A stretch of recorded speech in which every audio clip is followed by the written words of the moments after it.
که الحمدلله 6 روزی روزه شب ماه شوال. سوال میشه که مولای شریف 6 روز ما پای در پای بگیریم یا که در همین روزه دوشنبه پنجشنبه بگیریم. در این 6 روز الله سبحانه رسول اکرم صلی الله علیه و هم مفهوم حدیث ده که در طول همین یک ماه شوال یک مدت میتونی که امیره یک روز بعد بگیری یا روز دوشنبه پنجشنبه. خیلی اگه امروز خوردیم ای پگا میتونی که پای در پای بگیری. روز جمعه ممکن نیست گرفتن که مکروه دیگر روزش مثال بگیری. الله سبحانه و تعالی این قدر این ماه این برای چی 6 روز گفته که در ماه شریف رمضان رسول اکرم صلی الله علیه و آله مفهوم حدیثه که دو شلنگ میدودیم در ماه شریف رمضان. یک شلنگ اوقات یک شلنگ او که بندش نگاه میکرده. این الحمدلله گرفتیم 30 روزه نفهمیدیم که خیلی گرفتیم. این ماه شوال دیگه او شلنگو نیست که خودت روزه برای همین 6 روز میگیری ثواب چند از دوره 1 ساله. ولی اگه نگاه کنیم فقط دوشنبه روزه بگیرین اما روز آخرت روز آخر در نظر دام که سختی میتونه که هم چی میشه 30 روز خیلی گذشت نفهمیدیم.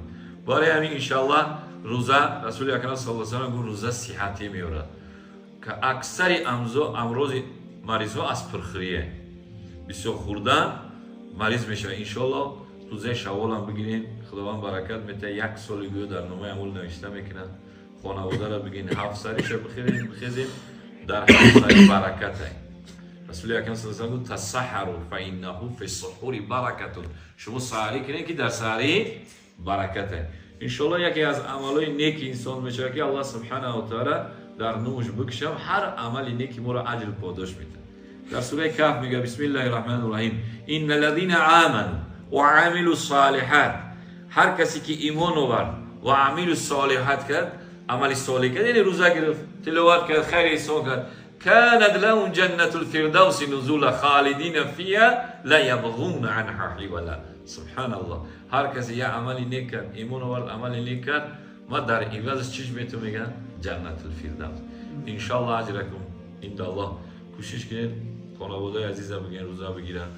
روزه ماه شریف بعد ایو شوال یعنی شوال در طول یک ماه بگیرین. اگر باز یک 30 روز روزه گرفتیم بعدا ممکن سلامتی انسان ایمونیته انسان میگه اختلاس سس میشه میتونین که یک روز بعد روزه بگیرید. دمی 6 بریم. فاعوذ بالله من الشیطان الرجیم بسم الله الرحمن الرحیم ان الله وملائکته یصلون علی النبی یا ایها الذین آمنوا صلوا علیه و سلموا تسلیما اللهم صل علی سیدنا محمد و علی آله و صحبه اجمعین. خداوند منان را شاکر سپاسگزاریم که نماز عصر را در روز عید با جماعت ادا کردیم. دعا کنید خداوند کریم نماز خواندگی ما و شما را به درگاهش قبول بفرماید. کسانی نتونستند مشغول بودند نتونستند که بیان در این فریضه بزرگ شرکت کنند نمازشون را به طور انفرادی یعنی به تنهایی خواندن دعا کنید خدا نماز آنها را به درگاهش قبول بفرماید. یکی از مهمترین نماز عصر عزیزان ما که الله سبحانه و تعالی در قرآن عظیم شان میگه بسم الله الرحمن الرحیم حافظوا علی الصلوات و صلاة الوسطى و قوموا لله قانتین. صدق الله العظیم. شما حفاظت کنید 5 وقت نماز مداومت کنید یعنی قضا نکنید در وقتش بخونید خصوصا نماز عصر. نماز عصر اینقدر نماز مهمی بوده که الله سبحانه و تعالی اینو در قرآن خصوصی گفته که نماز عصر محکم بگیرید. چرا که در نماز عصر عزیزان یک امتحانی بزرگ از جانب خداوند که کو بنده به سوی مسجد میاد یا که به کار دنیا و چیز مشغول میشه. شیطان لعین هم در نماز عصر می آمده و لشکرش در هر یک کوچه میگذاشته که نگذارین که مردم به سوی مسجد بروند. نگذارین که مسجد لشکر شیطان ملوی مسجد نمیمونده بیاید. گفته اوش در اختیاری ما شما دیگران را نمونید ما او را نمیمونم و یک کار مشغول میگه. خداوند ما را به 70,000 رحمتش نگاه کرد لطف و کرم خودش شامل ما و حال ما و شما گردانید که نماز عصر را با جماعت ادا کنید. دعا کنید خدا به درگاهش قبول بفرمایید. چرا که رسول اکرم صلی الله علیه و آله قال رسول الله صلی الله علیه و سلم من ترک صلاه العصر فقط حبطت عمله او کما قال. کسی که نماز عصر ترک کنه تمام عمل همون روزش برباد میرفته. اگر همین روز نیکی کرده باشی خیر کرده باشی خدمت پدر و مادر کرده باشی یا تلاوت قرآن ذکر همه عملا میگه باطل میشیده. اینقدر این نماز محکم ده الحمدلله ما نصیب کردم. برادران بازم عید مبارکتون میگیم. خدا را شکر الحمدلله ماه شریف رمضان را گرفتیم، ختم کردیم. خداوند کریم و درگاهش قبول فرست. سایر اعمالای نیکتون افطار کردین، ذکر کردین، تلاوت قرآن کردین، خیر احسان کردین، چه عملایی که در این ماه شریف رمضان کردین، یک رکعت سنتش یک رکعت فرض حساب میشه. 600 رکعت الحمدلله 20 رکعتی 30 روز خواندین، 600 رکعت در نامتون چی میشود؟ ثبت میشود که 600 رکعت فرض. انسان روزی 17 رکعت فرض در پیش خداوند قرض داره، باید 17 رکعت ادا کنه.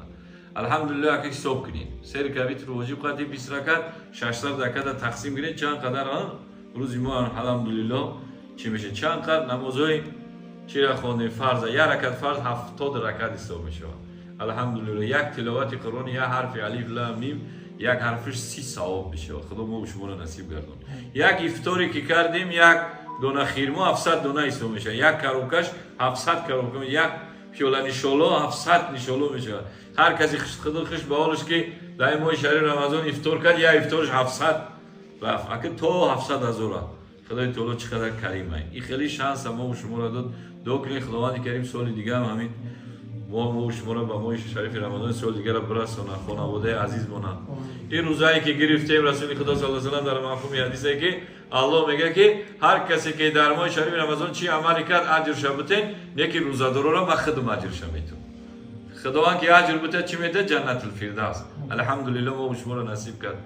دعا کنید خداوند دیگه روزای گرفتگی مون روزایی که خانواده عزیز ما گرفتن و درگاهش قبول بفرمایید. یک مدت تقسیم کنید ان شاء الله برکت داره. خداوند کریم پروردگار بازم در این ماه شریف رمضان هر عملی کردیم و خدایا بازم ماه شریف رمضان خوش آمدیم. خداوند کریم یک شانس دیگه ما متعد سال دیگه را ان شاء الله باید شاید میگیریم. در این ماه شریف رمضان سستی کردیم، تنبلی کردیم، کویلی کردیم، خواب رفتیم، لغو و لعیب گفتیم، خدای نکرده تهمت غیبت کردیم، خدای نکرده یک گناهی کردیم، با بزرگیت ما را ببخش پروردگارو. این اجر بزرگی در ماه شریف رمضان بر بندگانت وعده داده ما و همین جماعت نصیب گردون. خانواده عزیزمون خدای تعالی بازم همین جماعت و خانواده عزیزمون در صف جانان در دین اسلام تا عید رمضان دیگر را نگهدار و مددگار باش. بازم خدای تعالی همین گذشتگانی همین محله در این روز عید خدای تعالی مغفرت بگردون. کسانی که در این شب و روز عزیزان گذشتن، بابا و ماما و مادر و پدر و خواهر و برادر، خدا رحمت چون که پروردگار قبرش از باغ جنت بگن. روزی محشر خندان خندان نامه امورشون رو به دست راشن تا داخل جنت فردوس بگردن.